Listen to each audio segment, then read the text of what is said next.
Biz Umut Kervanı olarak Şanlıurfa'da fakir ve muhtaç aileler yarına Topçu Meydanı'nda kermes düzenleniyoruz.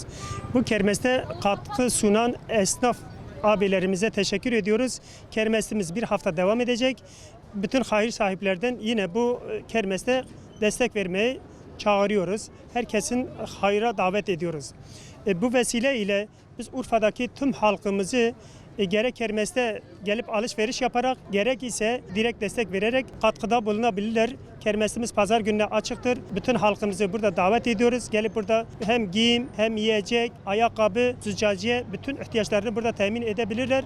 Onlar kendi alışverişini yaparken fakir ve muhtaçların da destek olmuş olacaklar. Katkıda bulunan herkese teşekkür ediyoruz. Bütün halkımızı tekrar kermese davet ediyoruz.